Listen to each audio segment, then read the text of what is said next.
بیوی کے ساتھ تکبر نہ کرے، بیوی پہ تہمتیں نہ لگائے،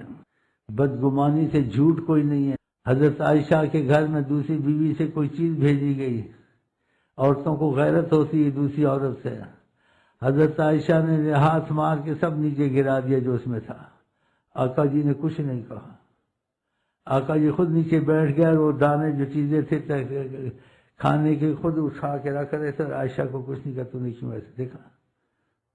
خود اٹھا رہے تھے رکھ رہے تھے، اسے نہیں کہا تو غلط کرتی ہے تجھے ایسے کرنا چاہیے، میں خاتم النبی ہوں، اتنی بے ادب ہے، وہ کچھ بھی نہیں کہا تم میں سے بہتر ہے جو بیویوں کے ساتھ اچھا سلوک کرے، اور ان پہ الزام لگاتے ہیں۔ پردہ کرنا ٹھیک ہے، کرنا چاہیے، اگر پردہ نہیں بھی کرتی ہے چپ ہو جا، بس کہتا رہے۔ بیوی کو تب گھر سے نکالے، آقا جی نے کہا کہ تمہاری عزت میں خیانت کرے، اگر عزت میں خیانت نہیں کرتی ہے، اور عزت میں خیانت کا ثبوت ہونا چاہیے، الزام جھوٹا نہیں کہ میں سمجھتا ہوں مجھے شک ہے یہ ایسی ہے، جو الزام لگائے گا آقا جی نے کہا خدا 100 برس کی اس کی مخلص عبادت کو برباد کرے گا، تو گھر سے نہیں نکالو ان کو، طلاق ان کو نہ دے، وَلَا تُخْرِجُوهُنَّ مِن بُيُوتِهِنَّ، ان کو ان کے گھروں سے مت نکالا کر، ان کے گھر خامدوں کے گھر ہوتے ہیں، تم کو قرآن نے منع کیا نہیں نکالنا ہے، اگر نکالنے کی صورت پیدا ہو تو فاحشہ مبینہ کھلم کھلا تمہارے پاس ثبوت موجود ہے اس نے ایسا کام کیا، میری عزت خراب، گمان سے نہیں، اور گمان کیا اس پہ تہمت لگائی تم نے، چاہے کھلا پھرتی ہے، تمہاری 100 سال کی عبادت خدا مردود کر دے گا۔ تو آقا کی حدیثوں سے ڈرنا چاہیے نا، نہیں کرتی ہے کہتے رہو تو مت نکالو۔ اور نبی کریم کا سب سے بدترین چیز حلال میں خدا کو طلاق سے بغض ہے، اللہ بہت طلاق سے بغض رکھتا ہے، تو بغض والا کام کرنا۔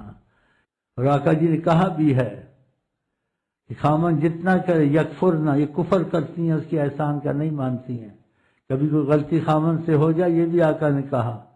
تو ایک دم کہہ دیتی ہیں کہ تیرے سے تو خیر دیکھی نہیں، جب سے تیرے گھر میں کیا میں نے دیکھا ہے، مصیبت مصیبت مصیبت،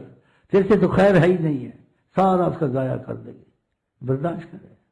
جب آقا کہتے برداشت کرے تو برداشت کرے نا، تیرے گھر تو نہ اجڑے نا۔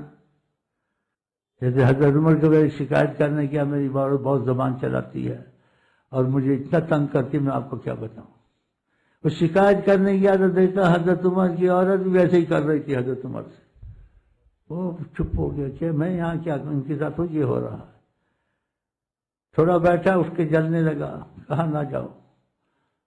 کیسے آئے کیا بات ہے، کہا ایسے آیا تھا سلام دعا، کہا سلام دعا ہوتی ہے کوئی وجہ بھی ہوتی ہے، کہا وجہ میں کیا بتاؤں، جس مصیبت میں اس مصیبت سے تم بھی پڑے ہوئے ہو، آپ کا بھی وہی حال ہے جو میرا حال ہے، کہا میرا کیا حال ہے، کہا اتنی زبان چلا رہی ہے، آپ اس کو خاموش کچھ کہتے ہیں چپ بیٹھے، آپ نے کہا اس کو پتہ نہیں سے عورت سے کتنا فائدہ اور کتنا احسان ہے اس کا اس گھر پر، اس سے مجھے اولاد نصیب ہوئی ہے، میری اولاد کو پالتی ہے، اور خدا مجھے گناہوں سے بچاتا ہے، ورنہ انسان گناہ کرتا ہے، زنا کرتا ہے، بچ جاتا ہے۔ اگر بولتی بالتی ہے تو اس کی معافی تو دے ہی دینی چاہیے، اس سے کیا میری بھی عورت بچوں کو پالتی ہے، میں بھی گناہ سے بچتا ہوں، میں اب جاؤں گا تو کچھ جو مرضی کرے، چلو طریقت میں کسی سے بات چیت ہوئی، آقا نے سکھایا جو مفہوم ہے، حدیث میں نہیں ہے لیکن اس سے بات چیت ہوئی، کتنی قسمت والا ہے، کہ اپنی عورت کے خاندان کی تعریف کیا کرو، مثلا اس کے بھانجے ہیں بھتیجے ہیں، برائی ہو تو چھپاؤ ان کی، تو تمہارے گھر کی برائیاں چھپائے گی کہ جی بڑا چنگا ہے، کیسی تعلیم ہے آقا کی، کہ خاندان کی تعریف کرو، تمہارا گھر سنورے گا، تمہارے گھر کے پردے رہیں گے، غلطیاں گھروں میں ہوتی ہیں تمہارے گھر کو ڈھانپ کے رکھے گی، نبی کریم کی تربیت کے مطابق چلے، لوگوں کے رواج کے مطابق نہ چلے، کیا سارائیاں نہ کرے، ہاں ہر چیز میں دیکھے اس ایسا ہوا میں کیا رویہ اختیار کروں، نبی کریم کیا پسند کرتے ہیں، آپ نے کہا جو حق پر بھی ہو کے حق سے ہٹ جائے گا، فرمایا میں اس کی جنت کی ضمانت دیتا ہوں، اگر حق بھی ہے آپ چھوڑ دیں بیوی پر یا اس کے خاندان پر، معاف کر دیں، آقا آپ سے زیادہ خوش ہیں، حق لینا زیادہ اچھا ہے یا آقا کو خوش کرنا اچھا ہے، آقا کو خوش کریں، معاف کر دیں، درگزر کر دیں، بلکہ بولے جنت کا مقام بھی ضمانت میں چاہیے، ہمیں آپ چاہیے، آپ خوش ہیں نا، ہم نے سب معاف کیا، خدا سے رابطے کی کوشش، وہ پھر تمہارے لیے سب کچھ کر دیں گے، میں سے محبت کرتا ہے، میری وجہ سے اس نے رعایت دی ہے، رحمت للعالمین ہے نا سر.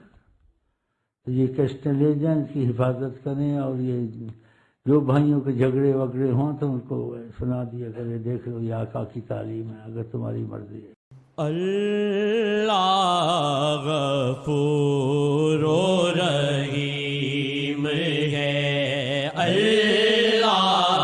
غفور و رحیم ہے، اللہ غفور و رحیم ہے، اللہ غفور و رحیم ہے. آپ کی عظمتوں سے ہوں بے خبر، یہ میری نظر کا قصور ہے. آپ کی عظمتوں سے ہوں بے خبر، یہ میری نظر کا قصور ہے. یہ میری نظر کا قصور ہے. آپ کی راہ گزر میں قدم قدم، آپ کی راہ گزر میں قدم قدم، کہیں عرش ہے کہیں طور ہے. آپ کی راہ گزر میں قدم قدم، آپ کی راہ گزر میں قدم قدم، کہیں عرش ہے کہیں طور ہے. آپ کی راہ گزر میں قدم قدم، آپ کی راہ گزر میں قدم قدم، کہیں عرش ہے کہیں طور ہے. اللہ غفور و رحیم ہے، اللہ غفور و رحیم ہے، اللہ غفور و رحیم. بجاگ مالک دو جہاں، میری بندگی میں قصور ہے. یہ بجاگ مالک دو جہاں، میری مدینہ شریف میں وہ کچھ پھنس گئے لوگ، یہ پاسپورٹ والے حکومت والے سعودی پکڑ کے لے گئے، بند کر دیا کمرے میں، بند کر دیا. اس میں ایک محبت والا بیٹھا تھا، وہ عقیدہ رکھتا تھا حضرت محمد مصطفیٰ. اس سے کہا میری بات مانو، ہم پہ مصیبت آ گئی، یہ پکڑ کے رکھیں، یہ پتہ نہیں ہتھکڑیوں میں ڈالیں گے، کمروں میں ڈالیں گے، جہازوں میں ڈالیں گے، پتہ نہیں کیا ہمارا کریں گے. اگر تم لوگ میری بات مان لو. قیدیوں کو کہا، سارے پاکستانی تھے، تو وضو کر کے بیٹھ جاؤ، دروشی پڑھنا شروع کریں، شاید خدا آسان کر دیں. انہوں نے اس کی بات مان لی اور درود پڑھنا شروع کر دیا. رات کو صبح تک درود پڑھتے رہے. تو صبح کو اتفاق سے خدا نے جیسے سبب بنانا تھا، جو حکومت کا ایک بڑا آدمی تھا وہ دورے پہ آیا ہوا تھا، تو اس جیل میں دورے ادھر بھی وہ آ گیا. تو دیکھا یہ کون لوگ ہیں؟ کہا یہ پاکستانی، یہ بغیر پاسپورٹ کے آ جاتے ہیں، یہ بیٹھے ہوئے ہیں. کہا ان بیچاروں سے کیا لینا ہے، کوئی روٹی کھاتے ہیں، کوئی اپنا وسیلہ ہے، چھوڑ دو ان کو، جانے دو. انہوں نے بات مان لی، جیل والوں نے اس کو، ان کو سب کو نکال دیا.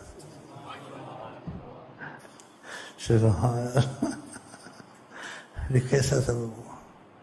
اصل میں تو آقا نہیں بھیجا ہے. یہ باتیں تو وہی جانتے ہیں جن کو وہ بتاتے ہیں یا ان کو دیکھتے ہیں یا ان پہ ایسے معاملے آتے ہیں. اصل میں آقا نے بھیجا، میرا نام لیتے ہیں.